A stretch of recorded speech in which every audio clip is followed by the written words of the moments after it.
De må sige til, hvis jeg snakker for skjøtt. Så kan jeg ikke mere. Ja. Jeg vil fortælle jer min historie, og jeg vil sige med det samme, at der kan være nogle ting, som for nogen er svære, er grænseoverskridende, føles ubehageligt. Hvis nogen af jer får det dårligt med det, så er det for mig helt fint, hvis I går ud og trækker lidt frisk luft. Jeg synes, I skal komme tilbage, for historien ender godt.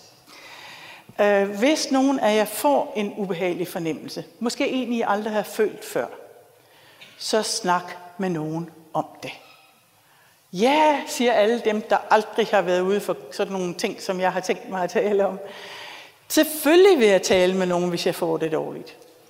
Vi, der har været der, vi ved, at det er nok nærmest noget af det sværeste på denne jord. At tale om det, og bare at finde nogen, man kan finde ud af at tale med om det. Det er svært. Men gør det. Og har nogen brug for råd til, hvor de kan tale, eller hvem de kan tale, eller så videre, så er Hilda mand, kvinde for det. Så går I bare til hende. Jeg er 66 år, og jeg ved, at det kan man ikke se, men det er jeg altså. Jeg er født nord for København i en pæn familie. Min far var advokat, og min mor, hun var faktisk uddannet pianist, så jeg voksede op i et hjem, ikke bare med klaver, men med flygel. Men hun blev så hjemmegående husmor. Og vi børn, vi har altid hørt, at da mine forældre blev forlovet, så lovede min mor, min far, at hun ville gøre alt, for at han skulle få et godt og roligt og glad liv. Og det tror jeg nok, jeg tør sige, at hun gjorde, hvad hun kunne for at leve op til, måske på bekostning lidt af nogle af børnene. Men det havde hun lovet ham. I vores familie, der var vi altid glade, og vi var aldrig vrede, kun måske på kommunisterne. Sådan var det. Nu er der jo ingen, der altid er glade, men når jeg så på mine forældre og mine brødre, så det for mig ud, som om de altid var glade. Og det var jeg ikke altid. Så ret tidligt i mit liv, så har jeg følt, at jeg var forkert. Jeg var ikke taknemmelig. Vi børn fik tit at vide af venner af familien, at vi voksede op i den mest fantastiske af alle familier. Så jeg følte mig forkert. Så forkert, at jeg virkelig oplevede, at jeg var mine forældres forkerte barn. Og det synes jeg var synd for dem, at de havde fået et forkert barn. Det varede rigtig mange år, før det gik op for mig, at der var måske en grund til, at jeg var blevet forkert. Jeg var ikke bare født defekt. Og den grund, det kunne jo vel være, at min far misbrugte mig seksuelt, formodentlig fra jeg var spædbarn, og indtil hvornår? Ja, men det må jo være let at svare på, hvornår var det sidste overgreb, så ved vi nærmest på dato, hvornår det sluttede. Nej. Ganske vist ved jeg, at hans sidste grove overgreb, der var jeg omkring 13 år. Men alt det andet fortsatte. Alt det andet, det kaldte jeg også for den daglige pest. Den daglige pest, det var ting, min far kunne gøre, uden at andre syntes, det var mærkeligt. Faktisk tror jeg tit, de synes, at han virkelig elskede mig. Det gjorde min far også. Jeg er slet ikke i tvivl, at min far elskede mig. Men måske samtidig på en forkert måde. Og den daglige pest, det var sådan noget med at røre ved og kilde og kysse. Og det varede også mange år, før jeg fandt ud af, at den måde, han kyssede mig på, det er altså den måde, man ellers kun plejer at kysse sin kone på, og ikke sine børn. Men det ved et barn jo ikke. Jeg anede jo ikke, at det gør man ikke, og at det gjorde han ikke med mine brødre. Jeg troede bare, at sådan skulle det være, at samtidig var kys noget, man godt kunne klare, og samtidig var det rigtig modbydeligt. Jeg vidste jo ikke andet, end at det var min fejl. Vi børn, vi tror altid, det er vores skyld. Jeg tør ved på, at mange af jer også kender det her med, at far og mor skal skilles, og det har intet med børnene at gøre. Men alle børn tror, det er deres skyld. Og vi kan sige det 100 gange, men de bliver ved at tro, at hvis jeg havde ryddet op, eller ikke havde råbt højt, eller fået gode karakterer, så skulle far og mor ikke skilles. Børn tager byrderne på sig i meget høj grad. De tager skylden på sig. Så det fortsætter. Den daglige pest fortsætter. Og det er også overgreb. Og navnlig når de ligesom bygges oven på egentlig grove overgreb. Så det fortsætter. Men da jeg var 19 år, flyttede jeg hjemmefra, så slutter det. Jeg er væk fra krænkeren. Nej. Jeg tog helt frivilligt hjem i weekender, ferier osv., hvor den daglige pest fortsatte. Og så er der mange, og har også været mange ansatte i psykiatrien senere, som har sagt, næsten lige ud, var det ikke ret dumt af dig? Så er du da også selv ude om det, hvis du tager hjem igen og ved, at den daglige pest fortsætter. Så er det da sådan set næsten din egen skyld. Det gør ikke skyldfølelsen mindre, skulle jeg hilse at sige. Men sagen er jo, at det gør vi. Vi opsøger tit vores krænker, fordi jeg elskede min far, fordi det var min familie, fordi der hørte jeg hjemme, og også fordi jeg var hjernevasket. Sådan var livet.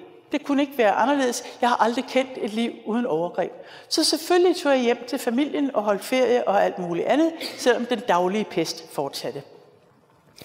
Nå, men da jeg var 24 år, så døde min far af en nyresygdom, så er det slut. Krænkeren er væk. Og 24 år, det er jo også længe nok, kan man sige.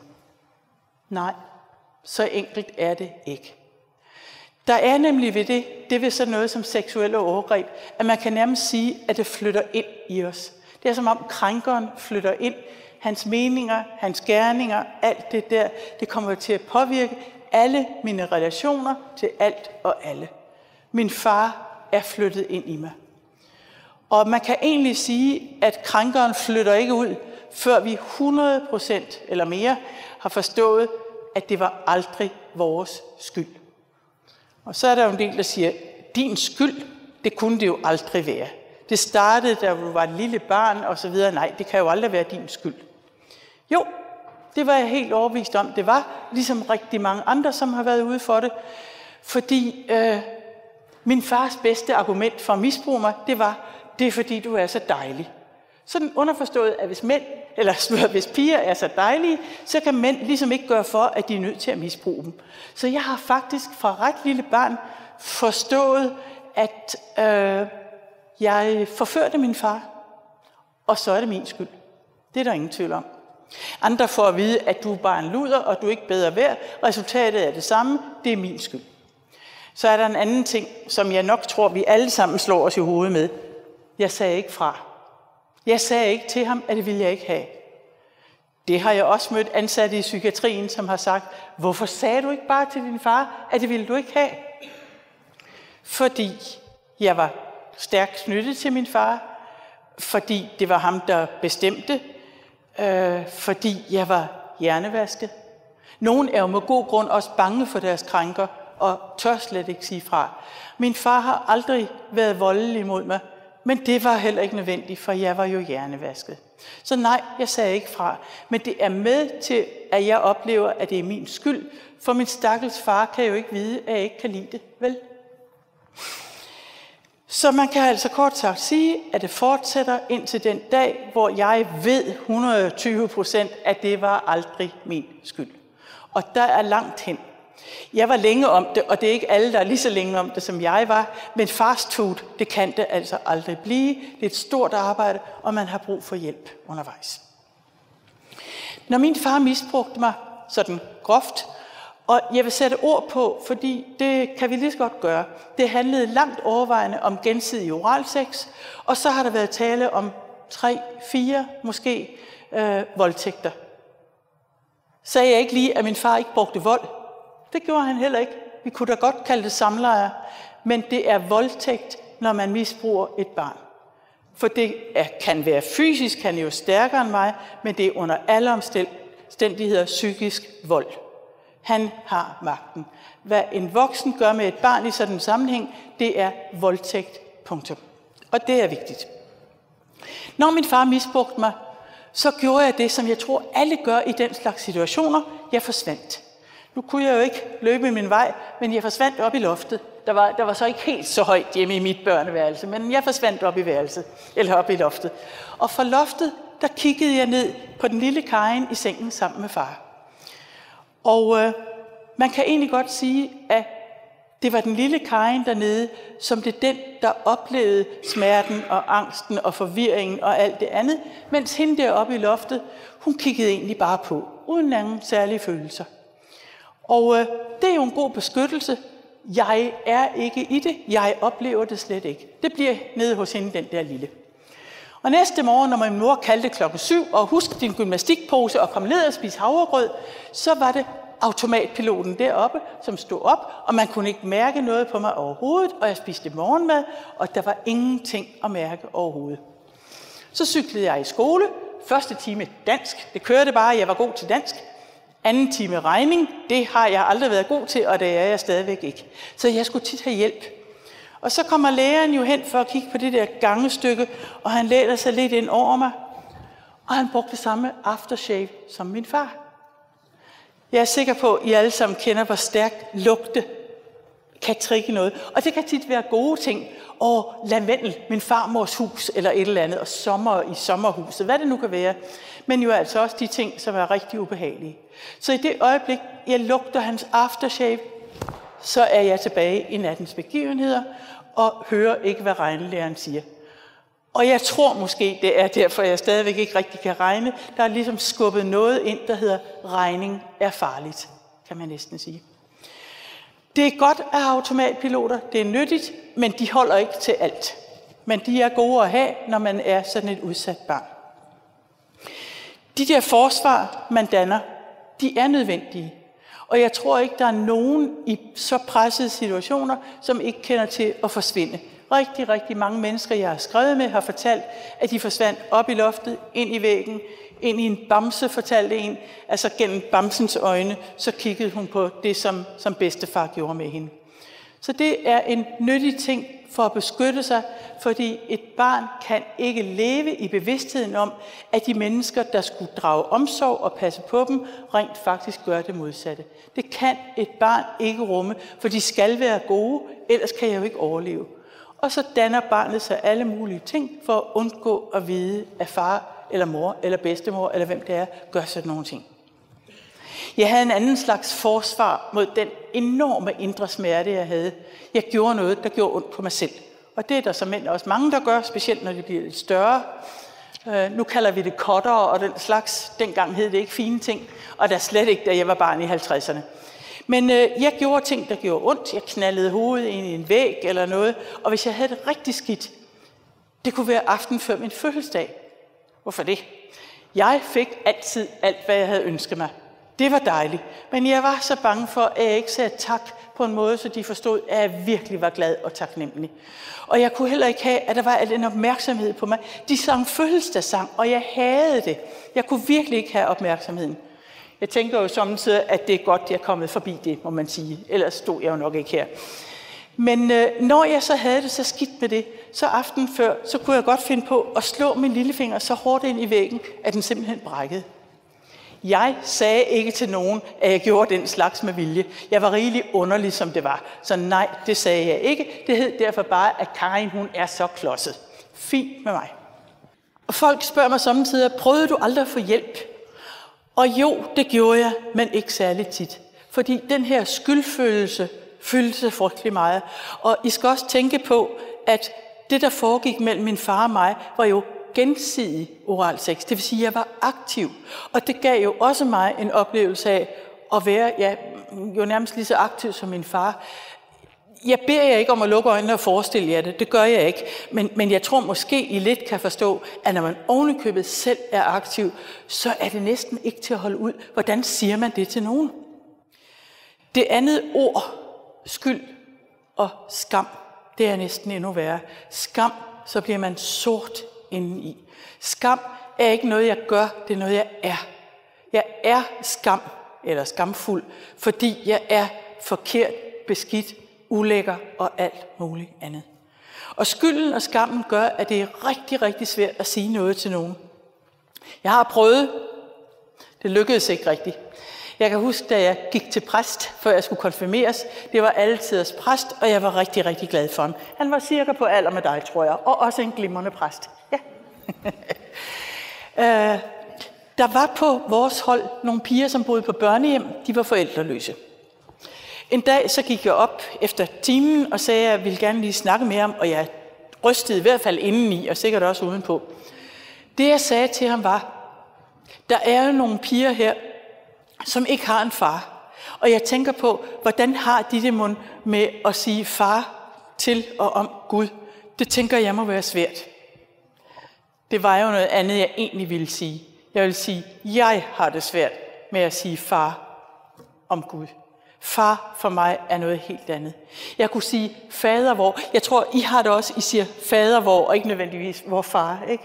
Og fader er jo ligesom et andet ord. Så jeg kunne godt sige fader vor, du som er i himlene. Men far, nej. Og det var jo egentlig det, jeg ville sige til den dejlige præst, men det kunne jeg ikke finde ud af, så jeg sagde det om de der børnehjemspiger.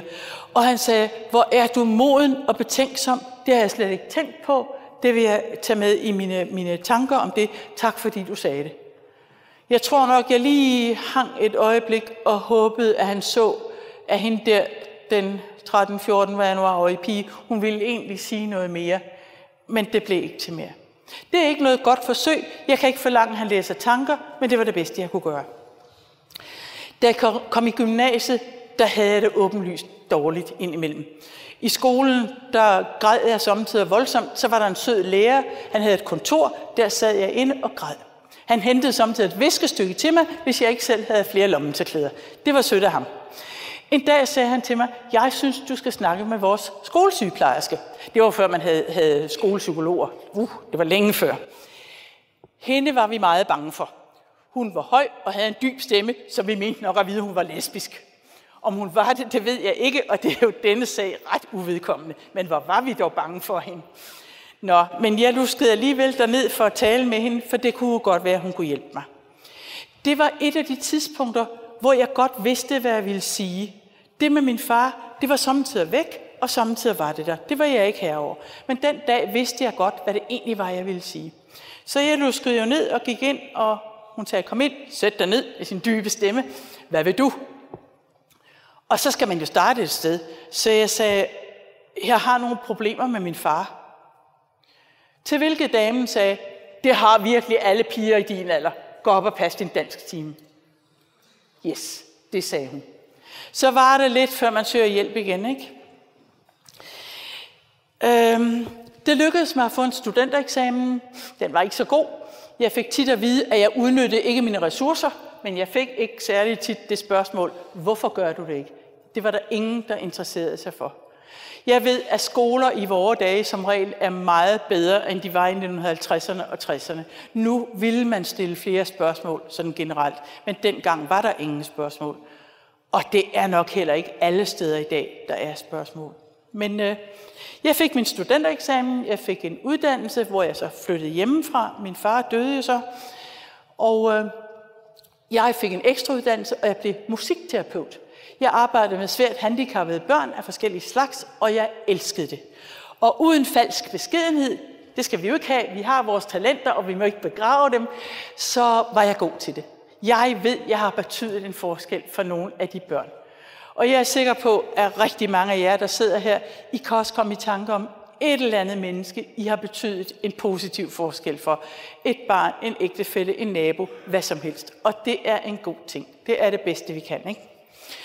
Og det tror jeg måske I kan forestille jer, når min selvfølelse ellers var så ringe, så er det fantastisk at finde noget, som man kan hvile i, at det her, det er jeg god til. Det giver mening. Så jeg var simpelthen musikterapeut døgnet rundt. Det kom til at fylde det hele. Det kan man ikke, det holder ikke, men jeg prøvede i hvert fald. Det var dejligt. I 1976, da jeg var 29 år, så kom jeg til London. Jeg var blevet bedt om at arbejde, lave et forskningsprojekt, og det var rigtig, rigtig spændende. Og på et tidspunkt fik jeg ovenikøbet tilbudt, at næste år kunne jeg få et professorat på Malta.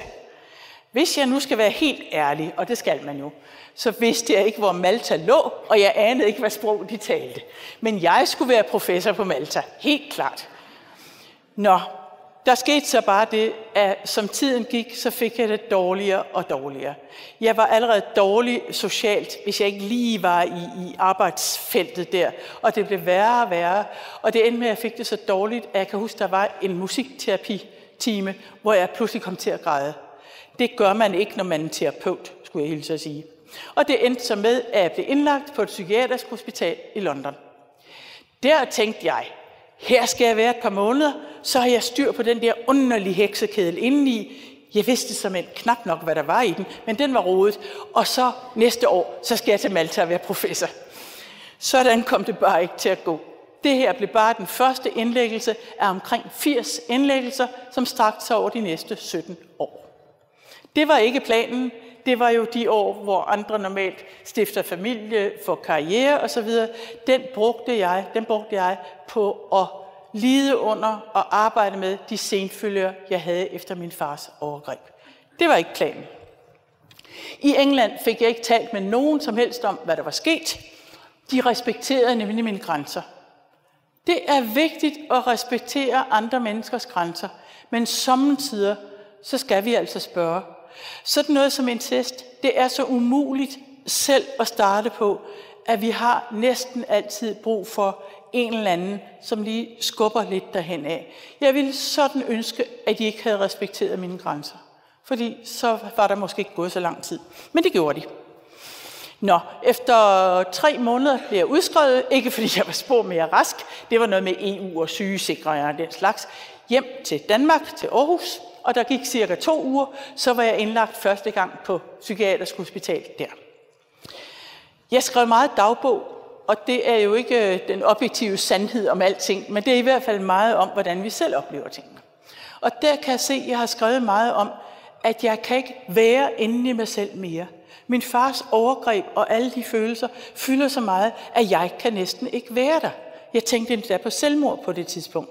Senere forsøgte jeg også en del gange. Men der fik jeg den tanke, at nu er det nødvendigt, at jeg fortæller det til nogen. Nu må psykiateren høre min fortælling, og så må han gøre, hvad han vil. Jeg vidste ikke, hvad jeg skulle forvente. Jeg følte mig uskyldig. Måske ville han skælde mig ud. Måske ville han give mig medicin. Måske ville han smide mig ud. Jeg vidste det ikke, men det kunne ikke være i mig. Det måtte jeg gøre. Jeg mødte op til første stuegang. Jeg trak tilfældigvis overlægen. Og dengang, og jeg har ladet mig fortælle, de findes endnu. Ikke på Færøerne, men i Danmark findes de endnu. Så er der nogen, der nærmest altid har deres hvide kittel på. Den er helt nystivet og fin. Og navneskilt og titel med store bogstaver, ikke? Og de var sådan, at de rørte meget nødigt ved os patienter. Jeg tror, de mente, at vi smittede sådan. Men de var meget høflige mennesker. Så kom man til stuegang, og så rejste de sig fra det store skrivebord og gik hen for at sige goddag. Når man så ville tage den her type lægers hånd, så kunne de sådan noget med at gøre den helt smal. Så når man ville tage den, så gled de bare ud. Kort sagt, man kunne ikke få ved dem. Hvad gjorde jeg? Det helt forkerte. Jeg satte mig på gulvet op ad hans ben for at føle tryghed. Så tror jeg allerede, de røde lamper hos en psykiater blinker. Hun sætter sig på gulvet op ad overlægen. Psykose. Jeg kiggede op på ham, og så sagde jeg, er du stærkere end min far? Og så flyttede han benene. Det var selvfølgelig ubehageligt for ham, at jeg lænede mig op ad ham. Men jeg var ved at vælte, for jeg havde faktisk lænet mig op ad ham. Og så sagde han, hvad er det for noget vrøvl? Din far har været død i mange år. Jeps, det vidste jeg godt. Så tosset var jeg heller ikke. Men min far var jo ikke død i min hjerne, eller i mit hjerte, eller i resten af min krop overhovedet. Jeg håber, at alle I herinde, hvis nogen sagde sådan til jer, ville spørge, hvad det her handlede om. Det tror jeg på, at I ville. Men min far gjorde heller ikke. Lægen gjorde heller ikke. Han ville slet ikke høre om det. Sikke noget vrøvl. Jeg var indlagt. Jeg var faktisk indlagt et helt år den første gang. Jeg fik diagnoser, og jeg siger det i flertal, fordi de havlede ned over mig. Så var det skizofreni, og så var det mani, og så var det, at jeg bare skabte mig. Og jeg har i årenes løb haft stort set alle de diagnoser, der har været på markedet. Og den tilhørende medicin. Og det er tit sådan med os, der er tidligt traumatiseret, ligegyldigt hvad diagnose vi får, at vi får medicin, og så får vi noget mere medicin, og noget mere. Men de fjerner ikke det første, fordi det virker ikke rigtigt. Så skulle vi ikke prøve at give noget mere, og så en anden slags, og så en anden slags. Og så ender de næsten altid med et præparat, der hedder noget så kægt som Abilify. For det er nemlig meget dyrt. Så må det da hjælpe. Jeg fik alverden, og det hjalp ikke, men jeg fik vanvittigt mange bivirkninger. Se, under den her første indlæggelse, der begyndte jeg at opleve, at de forsvar, jeg havde mod min far, da jeg var barn, de var nærmest vokset fast. Da jeg var barn, der var mit bedste forsvar at forsvinde op i loftet. Det var nu blevet en permanent oplevelse af at være forsvundet, så at sige. Tomhed, uvirkelighed. Jeg var ikke virkelig, eller verden var ikke virkelig. Det var rigtig, rigtig angstprovokerende. Jeg var også begyndt at opleve, at jeg helt konkret ikke havde nogen grænser. Hvis jeg rørte ved noget, eller allerværst en anden rørte ved mig, så gled vi over i hinanden. Det lyder meget sygt, men i virkeligheden kan man sige, at det er et vink med en vognstang, som vi siger, om at her er noget galt. Det er jo i virkeligheden det, jeg vil sige, uden selv at være klar over det, at mine grænser er blevet overtrådt. Jeg har ingen grænser. Det blev endnu værre af, at jeg begyndte at tro, at jeg var giftig. Som jeg så det, så havde min fars sæd gjort mig giftig. Og når nogen rørte ved mig, og vi gled over hinanden, så kunne jeg overføre gift til dem. Nu tror jeg måske, selv I, der ikke har været indlagt på en psykiatrisk afdeling, kan gætte, hvad der sker, hvis man kommer og siger, nej, du må ikke røre ved mig, så smelter vi sammen, og så bliver du giftig. Så stiger man i medicin. Så er man psykotisk. Og jeg skulle hilse at sige, at det hjælper ikke rigtig medicinen på, at far har gjort mig giftig. Jeg havde jo som barn gjort ting, der gjorde ondt, for at dæmpe min egen indre smerte, og for at få en smerte, som jeg ligesom kunne styre selv. Og det er en vis hjælp. Da jeg var indlagt første gang, så begyndte jeg at skære mig. En dag smadrede jeg en rude og skar den her stakkels lillefinger meget dybt. Det var ikke med vilje, men det skete altså. Og der oplevede jeg en god smerte. En smerte, som matchede og i høj grad overdøvede min indre smerte. Og det var godt, oplevede jeg. Det andet, jeg oplevede, det var, at blodet løb, og det var som om blodet var giftigt. Og efter nogen tid, så var giften ude, og blodet var rent. Det var fantastisk. Jeg oplevede mig selv, min krop, som noget hæsligt. Jeg hadede min krop. Hvis jeg så mig selv i et spejl, så kunne jeg slet ikke se mig selv. Jeg så bare sådan noget gråt, tværet noget. Men jeg kan tydeligt huske, at jeg stod der på psyk og så blodet løbe, og det blev rent. Og så tænkte jeg, mit blod er det eneste smukke ved mig.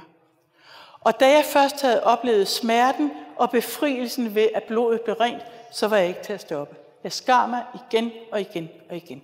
Og personalet sagde, hvorfor gør du det? Og så sagde jeg, det ved jeg ikke. Jeg kunne ikke sige til dem, at jeg skar mig, fordi jeg havde en indre smerte, fordi min far havde misbrugt mig, og at jeg var blevet forurenet og giftig af hans sæd.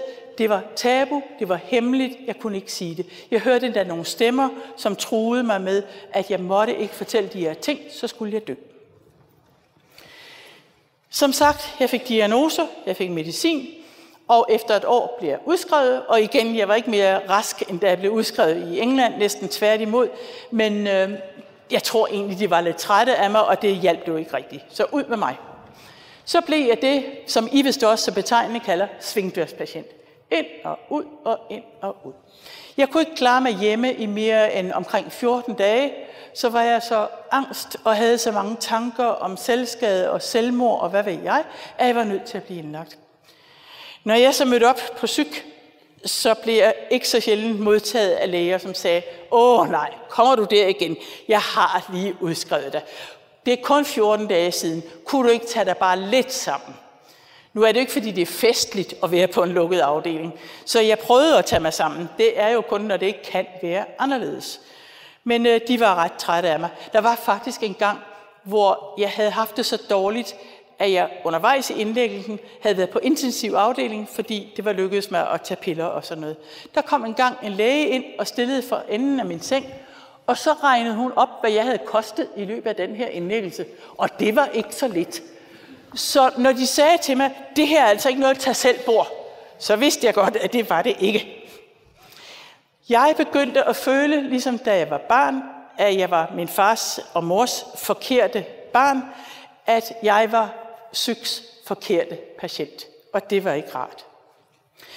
Der gik 6 år siden min første indlæggelse i England, før der skete noget. Altså, selvfølgelig sker der noget, men ikke noget, der rykkede nogen ting for mig. Ingen, der spurgte mig om noget eller nogen ting. Jeg vil nærmest sige, at det, der skete på de 6 år, det var, at jeg blev en slags professionel patient.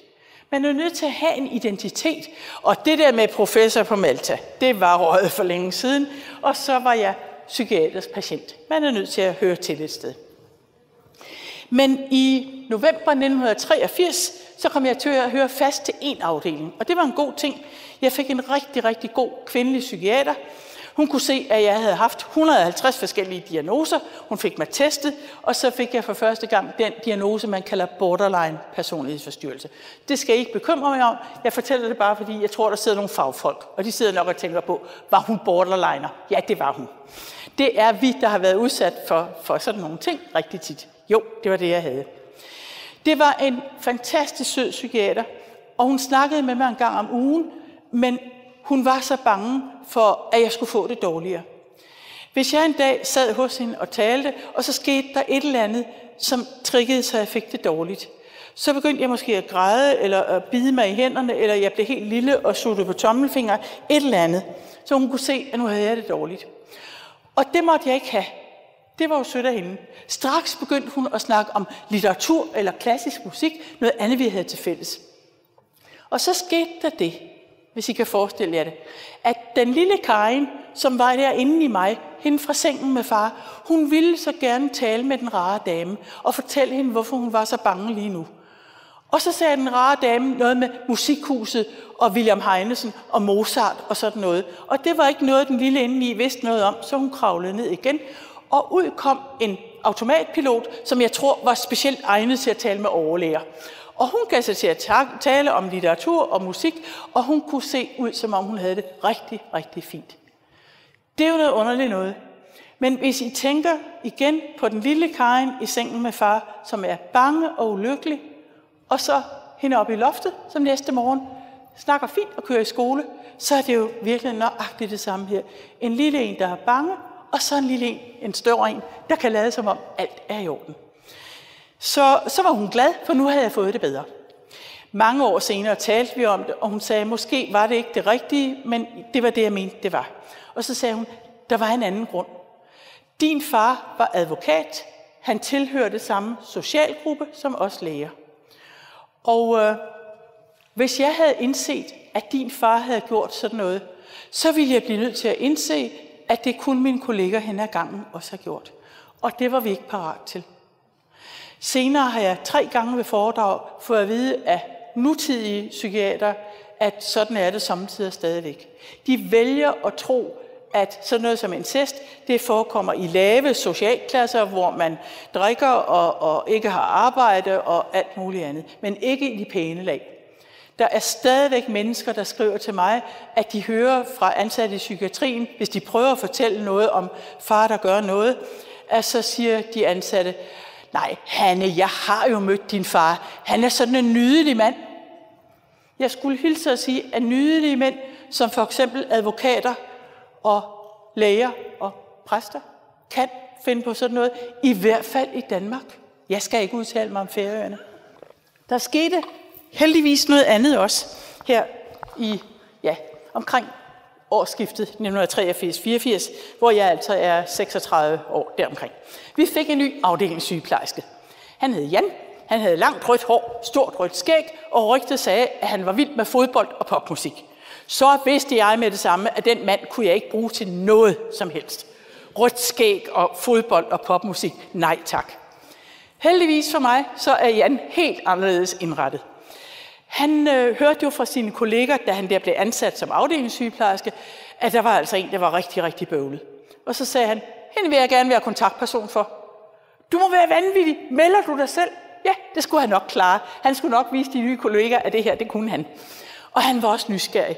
For ham er nysgerrig et positivt ord. Det er det samme som brændende interesse. Så han kom forbi mig og sagde, goddag, jeg er din nye kontaktperson. Jeg tror nok, jeg nærmest sagde nå. Men han blev hængende i 14 år. Jeg tror, det er meget godt, at ingen af os vidste, at vi skulle hænge så længe på hinanden. Men han blev hængende. Han gav ikke op. Han var brændende interesseret i mig og mit liv. Og vi startede jo altså ikke med min fars overgreb. Vi snakkede om hunde og spejder og alt muligt andet. Han har endda engang siddet på mit gulv derhjemme og hørt den slags musik, som jeg kan lide. Og det er ikke popmusik, det er sådan noget 1600-tals engelsk kormusik. Men der sad han og lyttede, for det var min verden, og den ville han gerne forstå. Han kunne huske, hvad jeg fortalte ham, og jeg tror ikke, man behøver at være tosset for at sætte pris på, at folk kan huske, hvad man fortæller. Det er en dejlig egenskab, som måske nok kommer, når man er så nysgerrig og interesseret. Langsomt begyndte vi at snakke om væsentligere ting end hunde og musik. De er væsentlige, men ikke de væsentligste. Og langsomt fik jeg opbygget en tillid til ham. Det tog lang tid. Lang tid, før den var rigtig bæredygtig. Jeg havde ikke haft grund til rigtig at have tillid til nogen. Jeg havde naturligvis ikke tillid til min far. Jeg havde ikke rigtig tillid til min mor, som aldrig havde grebet ind eller noget. Jeg havde af gode grunde ikke tillid til hverken skolesygeplejersken eller den første overlæge. Der var ikke så meget at have tillid til. Men langsomt blev den opbygget. Og efter omkring et halvt år, så begyndte jeg at fortælle ham lidt om den daglige pest. Ikke om de rigtige overgreb, den daglige pest. Det var fint, det kunne vi tale noget om, og han vidste godt der, hvor det bare hen. Han var jo ikke tåbelig, altså. Jeg tænkte selv, at jeg havde ikke sagt ret meget, men det havde jo noget med at kysse og kilde. Der er allerede nævnt temmelig meget. Så kan folk tænke, yes, nu er hun i gang, så om et år, så har hun fortalt alt, hvad der er at fortælle. Ikke helt. Jeg var langsom. Det er ikke alle, der er så langsomme, men der er der også nogen, der er endnu længere om det. Der gik 5 år, før jeg for alvor havde sat ord på de grove overgreb. Og i starten tror jeg nok, det var hende deroppe under loftet, der forklarede, og sådan, og sådan, og sådan. Og så sagde Jan, jamen gjorde det ikke ondt? Nej, ja, det kunne hun sagtens sige, de gjorde ikke ondt på hende deroppe, vel? Så sagde han, jeg tror, at hvis det havde været mig, så ville jeg synes, det gjorde ondt. Og så kan jeg godt love jer, at hende, den lille Karin indeni, hun møvede, fordi manden der sagde, at det ville have gjort ondt, og det synes hun også. Så sådan i overført betydning, så begyndte han ret hurtigt at snakke med den lille indeni. Og det var jo hende, der vidste, hvordan det havde været, og det var jo hende, der trængte til at snakke og få noget trøst og alt muligt andet. Det hele skulle ud. Han sagde, du kan ikke huske alting, du skal ikke fortælle alting, men alt det, der er der, alt det, du husker, alt det, der er klar, du må aldrig gemme noget, fordi det er nok ikke vigtigt. Hvis man siger, det er nok ikke vigtigt, så er det samtidig, fordi det er rigtig, rigtig vigtigt. Så jeg prøvede, og jeg fortalte, og jeg huskede, og indimellem snakkede vi om, at min mor havde ringet og ville besøge mig, eller at jeg fik for meget medicin, eller at jeg havde mus derhjemme, og jeg kunne ikke holde ud at have mus, og jeg kunne ikke sætte fælder op. Jan skulle sørge for det hele, og det gjorde han i høj grad også. Jeg var heldig. Jeg havde nogle venner, der holdt ved.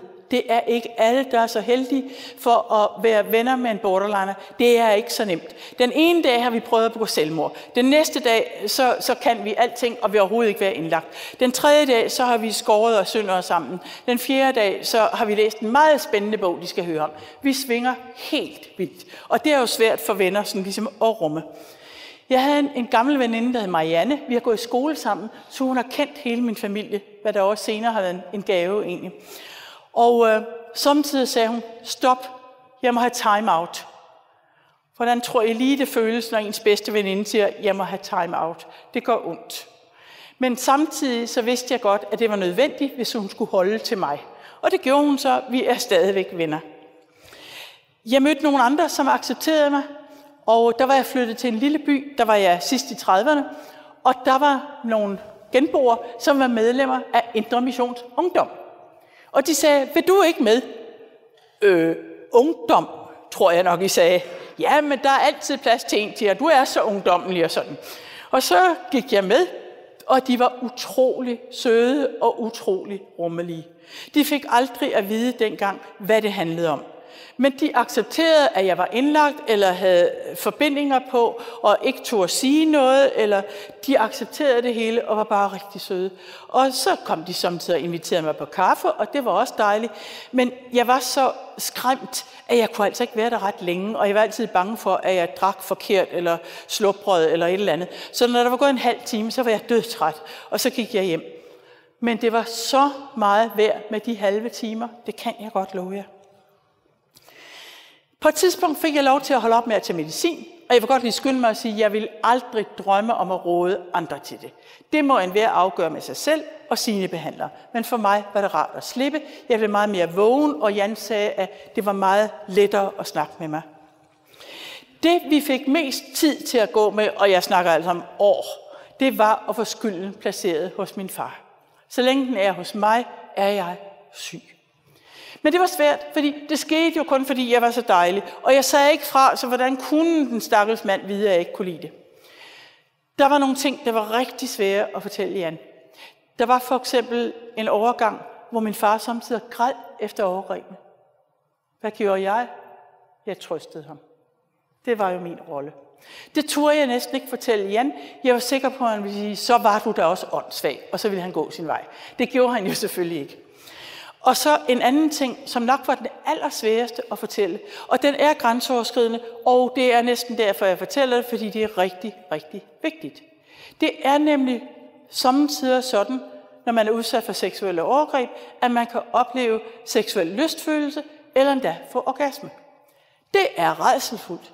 Man oplever noget så hæsligt, og så reagerer kroppen, som om det er dejligt, og det er jo skønt for krænkeren. Se, han eller hun kan jo lide det. Nej, det kan vi ikke. Vi har bare en normal krop. Men det var ubeskriveligt forfærdeligt. Og jeg turde næsten ikke fortælle Jan det, fordi jeg følte, at han ville sige, nå, jamen så kunne du godt lide det, så var det jo din egen skyld. Det sagde han jo heldigvis ikke. Han sagde jo netop, ved du hvad, det kunne du overhovedet ikke gøre for. Du havde bare en normal krop, og det er jo sådan set godt. Det siger kun endnu mere om din far. Men de ting, de var svære at sige, og jeg fortæller jer dem, fordi jeg er ikke den eneste. Og det er en kolossal hjælp, hvis nogen vil sige, hvis du nogensinde har været ude for det, så skal du altså bare vide, at jeg har hørt fra hende der Karin Dyr, eller hvad det nu kan være, at det er fuldkommen normalt. Så du skal bare vide det, hvis det sker for dig, for det er slemt. På nogle punkter var jeg heldig. Jeg havde for eksempel ikke en lille søster, som jeg skulle passe på imod min fars overgreb. Min far var den eneste, der misbrugte mig. Jeg kender rigtig mange, der er blevet misbrugt af rigtig mange. Og jeg er også rigtig glad for, at jeg ikke brød mig om stoffer og alkohol. Jeg er ikke dygtig, fordi jeg ikke tog stoffer eller drak alkohol. Jeg kunne simpelthen ikke lide at være påvirket. Men når man er så angst, så vil man gøre næsten alt. Og jeg kan ikke sige andet, end jeg måske ville have gjort det, hvis jeg havde kunnet lide det. Det kunne jeg heldigvis ikke. Jeg skar mig meget, og Jan sagde, ved du hvad, når du ikke har brug for det mere, så holder det bare op. Og jeg tænkte, manden er benegal. Han aner ikke, hvad det her handler om. Det gjorde han måske. Jan troede altid på, at jeg blev rask. Han var mit vikarierende håb. Og kan vi ikke være andet for hinanden, så kan vi vel være hinandens håb, ikke? Han troede på, at jeg blev rask, og for ham var det rigtig enkelt. Der var en grund til, at jeg var blevet syg. Så kunne jeg selvfølgelig blive rask. Jeg var gået i stykker i relationen, så kunne jeg jo repareres i relationen. Så han troede på, at jeg blev rask. Og så sagde jeg, hvornår, Jan? Og nu var han jo til at stole på, og så måtte han sige, det ved jeg ikke, og det kan godt tage lang tid. Min familie, min mor levede stadig, mine 2 ældre brødre, hvor var de henne? Ja, mine brødre har begge to haft ringet til mig, mens jeg stadigvæk var meget syg, og spurgt, hvorfor jeg egentlig var syg. Og jeg fortalte dem meget kort, for jeg vidste godt, at de nok ikke var blevet misbrugt, og at de elskede deres afdøde far. Så de fik en meget kort variation. Og den ene bror reagerede ved at sige, du godeste, det kan jeg godt se, det er nok rigtigt. Men i løbet af sekunder nærmest, så var han kommet hen til, men det var nok ikke så meget, og det var nok ikke så vigtigt. Og han havde lige været i Portugal, og hvis man kørte op langs kysten og ind til venstre ved den der landsby, så var der en vidunderlig fiskerestaurant. Sådan. Og min anden bror reagerede ved at sige, at det var noget, jeg troede, fordi jeg var sindssyg, og det var synd for mig. Men han havde lige skrevet noget musik, som vi skulle spille sammen, når jeg kom til København næste gang. Så vi kunne stadigvæk være sammen. Og det var sagt, men det var gjort usagt, skal jeg love for. Min mor, jeg har aldrig talt med hende om det, hun har aldrig nævnt det, og min mor havde det rigtig svært med, at jeg var indlagt. Hun nævnede det, opdagede jeg senere, overhovedet ikke til den fjernere familie eller venner. Jeg var der bare ikke sommetider. Og når jeg ringede hjem og sagde, mor, jeg er altså indlagt nu, det var synd. Men nu skal jeg fortælle dig, moster Tove har fået en grim influenza. Sådan. Jeg var ikke syg, jeg var ikke misbrugt, jeg var ingenting. Det er hårdt, skulle jeg hilse at sige. Det, der skulle være det nærmeste netværk, var det ikke. I juni 91 døde min mor så af brystkræft, og jeg mistede hende endelig, og vi nåede aldrig at komme hinanden nær. Og jeg har helt klart været bitter over, at min far også ødelagde den relation, og at hun lod ham ødelægge den. I 1992, der var jeg jo noget med 46, det kan jeg ikke huske, der fik jeg pludselig en god idé.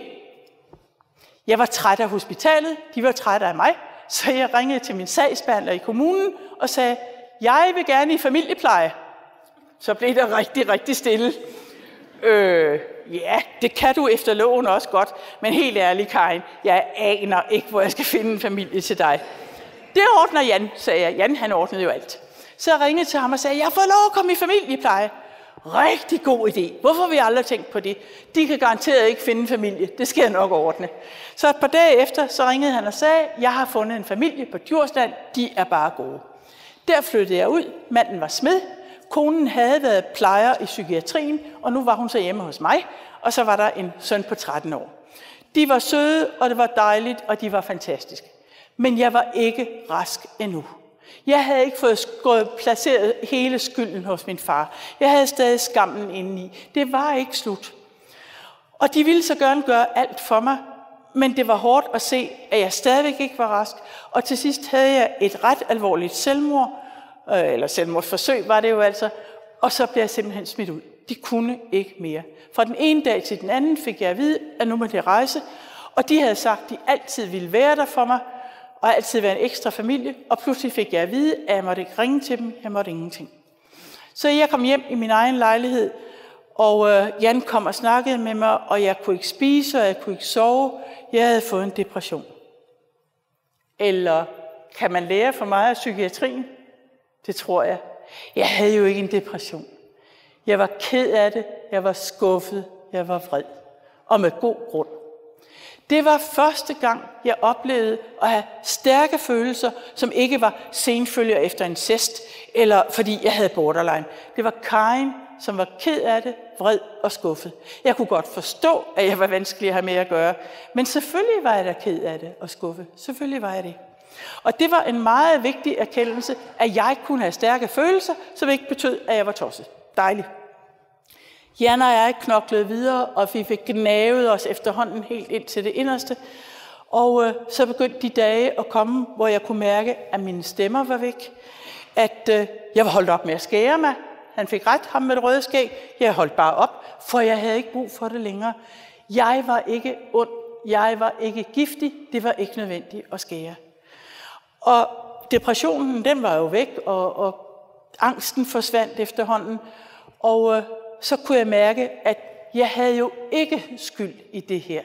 Det var også derfor, jeg ikke behøvede at skære mig. Og skammen, den forlod mig også. Jeg var jo bare Karin på godt og ondt.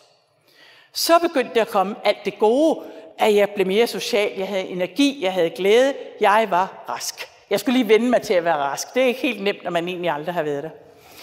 Nå, men jeg gik i gang med livet. Jeg blev frivillig hos Amnesty International, og det var godt og spændende. Nu var jeg helt ovenpå, så jeg sagde til Marianne der, og til Jan, jeg vil have mand og børn. Så blev det også lidt stille, kan jeg godt love jer.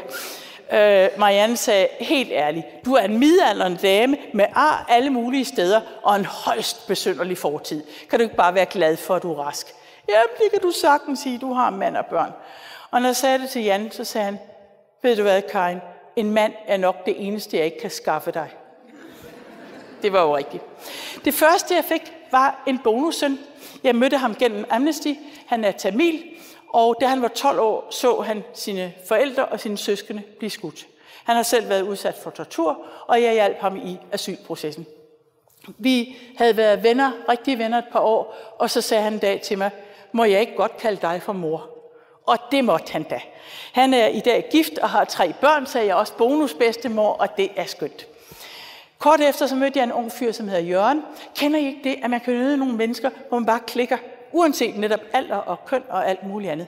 Jørgen og jeg, vi klikkede. Og der gik faktisk flere år i vores venskab, før det gik op for ham, at han var blevet misbrugt af sin mor og hendes skiftende elskere, efter hans forældre var blevet skilt. Han kom i behandling og blev rask, og en dag sagde han til mig, jeg har skrevet til hende, min biologiske mor, at jeg gider hende ikke mere. Jeg har prøvet at komme i kontakt, i dialog med hende, men hun siger bare, åh Jørgen, du er syg, når du siger sådan noget. Så det nytter ikke, så nu er du min bonusmor. Færdig. 2 voksne, meget høje i øvrigt, traumatiserede sønner, jeg der har, som er utrolig dejlige. Men manden, hvad med ham? Ja, Jan kunne ikke skaffe, men han er også lidt gammeldags. Og nu ved jeg godt, at jeg står her, men jeg står der ikke på prædikestolen, så jeg prøver alligevel. Kender I noget, der hedder Dating FO, eller sådan? I Danmark hedder det Dating.dk?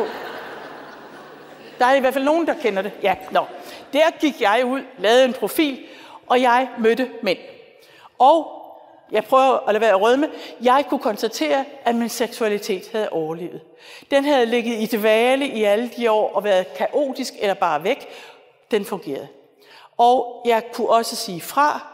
Der var ingen grund til at gøre det, jeg havde gjort sammen med min far. Jeg kunne sige, det der vil jeg, og det der vil jeg ikke. På et tidspunkt så sagde ham der søn Jørgen, mor, så er det alvor. Nu har du flippet rundt i din anden pubertet et helt år. Skulle du ikke se at komme videre? Og det jeg egentlig ville, det var jo også en blivende mand.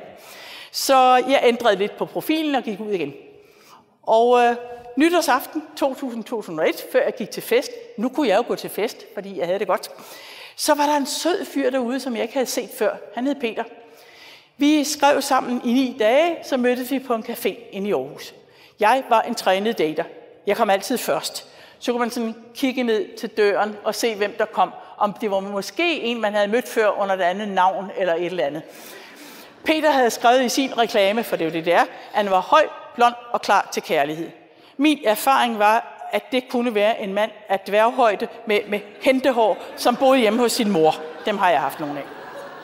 Men Peter var alt det, han lovede, og mere til. Peter har 4 sønner. Så jeg blev gift med Peter og stod der med 6 bonussønner. Der kom også en hanhund til, og så synes Peter, at nu var der måske lige lovligt mange hankønsvæsener i mit liv. Så gav han mig 4 høns. De hedder damerne. Jeg blev ikke professor på Malta, men som en sagde for nylig efter et foredrag, du er da ikke død endnu. Nej, jeg kan godt nå at blive professor på Malta, men jeg tror det ikke. Jeg har fået et fuldkommen fantastisk liv.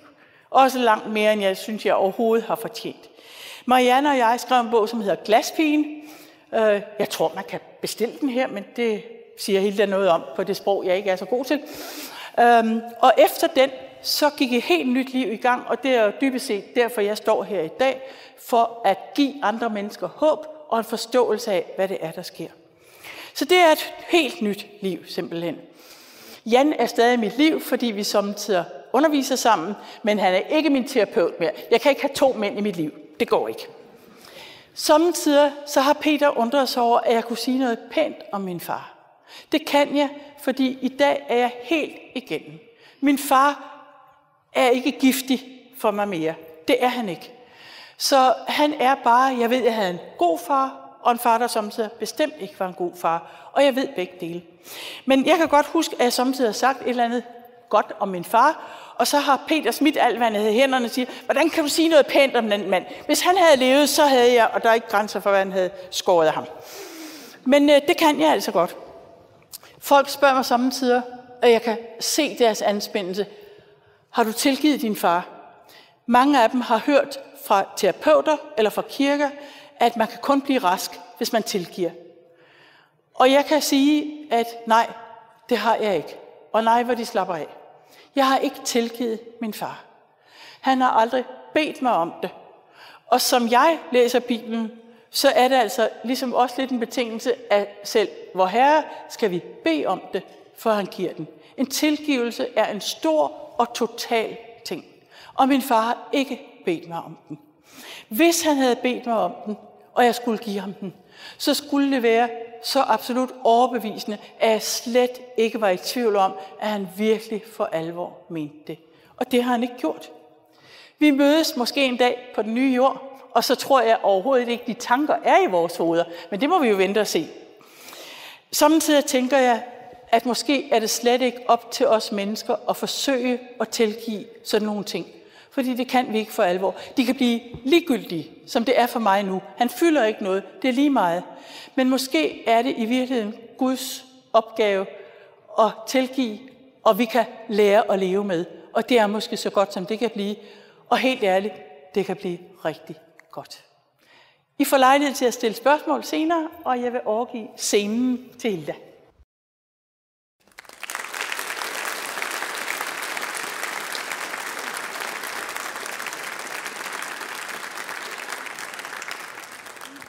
Nogen har spurgt, hvordan kan det være, at en sygeplejerske er bedre i stand til at hjælpe Karin end en psykiater? Godt spørgsmål. Jeg vil sige, at det står der heller ingen steder, at det er sådan. Det kommer an på personen. Det kunne lige så godt have været min psykiater, hvis hun ikke havde været så bange for at retraumatisere mig, for at gøre mig ondt ved at tale om det. Det kunne lige så godt have været hende. Tilfældigvis var Jan bedre i stand til det, fordi han var ikke bange for det. Fordi han turde godt at skabe den relation, der skulle til. Det handler om, hvilke mennesker, der kan og vil og tør og orker at skabe en relation. Og det kan være en psykiater, eller en sygeplejerske, eller en sosu, eller hvad det nu er. Som Jan også tit siger, det er ikke fordi viden skader, men det vigtigste, det er det, at man kan skabe den relation. Helt klart. Så det er mit svar. Ikke nødvendigvis en sygeplejerske, men den, der kan og vil skabe den relation. Jeg håber, det var svar nok til vedkommende.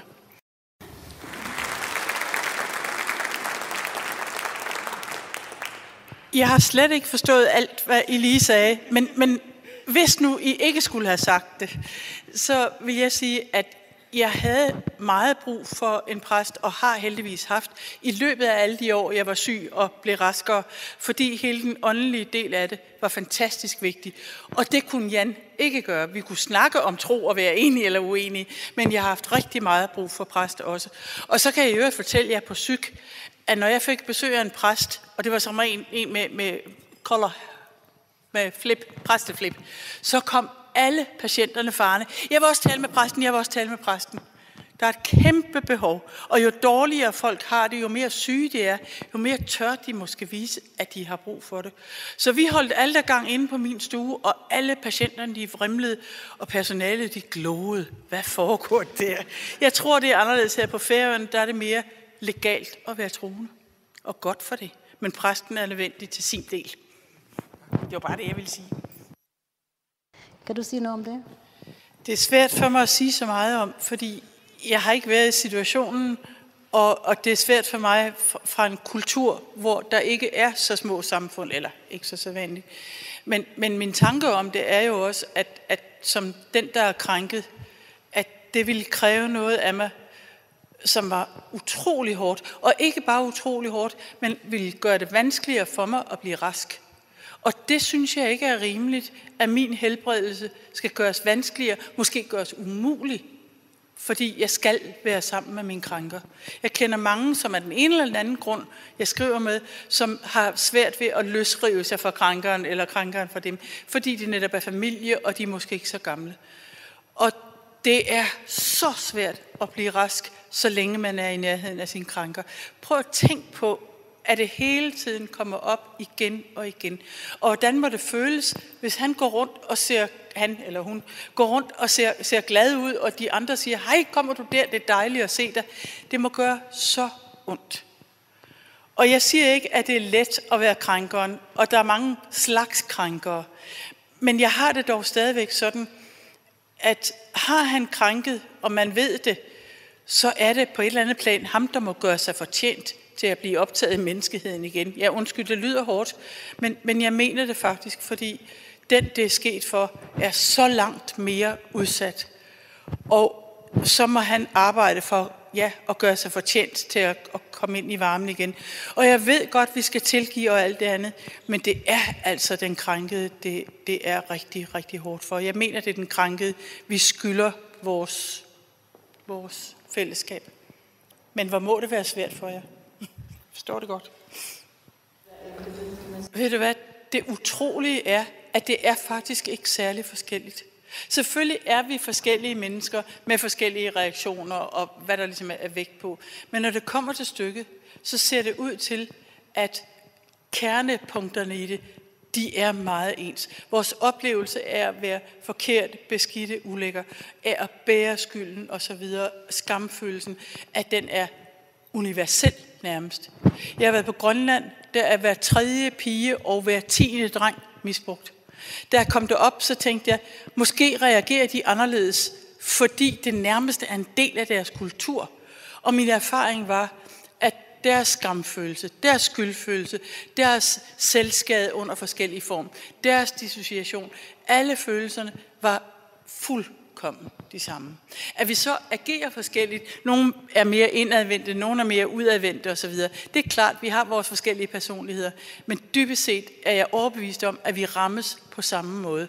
Og jeg så i starten med undren, folk havde læst Glaspigen eller kom til et foredrag, og så sagde de, hvordan kan det være, at det er nøjagtigt mine følelser, du beskriver?